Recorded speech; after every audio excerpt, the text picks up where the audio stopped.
జిల్లా ఇన్ఛార్జి మంత్రి ఉత్తమ్ కుమార్ పై చొప్పదండి మాజీ ఎమ్మెల్యే సుంకే రవిశంకర్ ఫైర్ అయ్యారు. శుక్రవారం ఆయన మీడియాతో మాట్లాడుతూ కాళేశ్వరం, సుందిళ్ల, అన్నారం ప్రాజెక్టులతో పని లేకుండా ముందెన్నడూ లేని విధంగా పంట పండించామని, మరోపక్క కాళేశ్వరం ప్రాజెక్టు ద్వారా ఒక చుక్క నీరు కూడా వాడలేదని ఉత్తర కుమార మాటలు మాట్లాడటం విడ్డూరంగా ఉందన్నారు. కాళేశ్వరం ప్రాజెక్టు కూలిపోయిందనడం కాంగ్రెస్ వాళ్లకు ఆనవాయితీగా మారిపోయిందన్నారు. ఉత్తమ్ కుమార్ అర్థం లేని విధంగా మాట్లాడడం సరైంది కాదన్నారు. 2 పిల్లర్లు పర్రెల బారిన మాత్రాన ప్రాజెక్టు కూలిపోయిందనడం సరైంది కాదన్నారు. రాబోయే రోజుల్లో ప్రజలు మళ్లీ కేసీఆర్ పాలనను కోరుకుంటున్నారని అన్నారు. అనాది కాలంలోని అధికారంలోకి వస్తామన్నారు.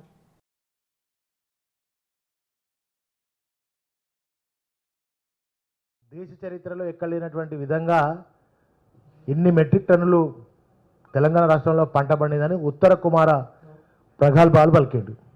రెండవది, కాళేశ్వరం ప్రాజెక్టు నిర్వీర్యము, అది కూలిపోయిందని ఉత్తమాటలు మాట్లాడిండు.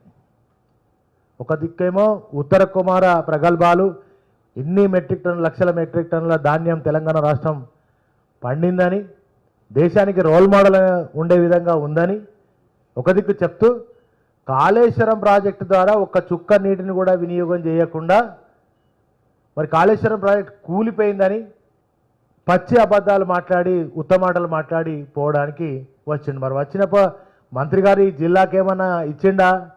ఏమైనా జరిగిందా? ఈ జిల్లాకి ఏమన్నా గిన్ని నిధులు ఇస్తున్నాం, అభివృద్ధి జరుగుతుంది, ధాన్యాన్ని సంపూర్ణంగా కొన్నామని కూడా ఇంకా వారం రోజులకు ఉంటామని చెప్పి మాట్లాడతాం. ఒక దిక్కేమో ధాన్యాన్ని మొత్తం కొనేసినామని చెప్పి, లేదు ఇంకో దిక్కేమో ధాన్యం మొత్తం కూడా కొనుగోలు జరిగిపోయిందని చెప్పి.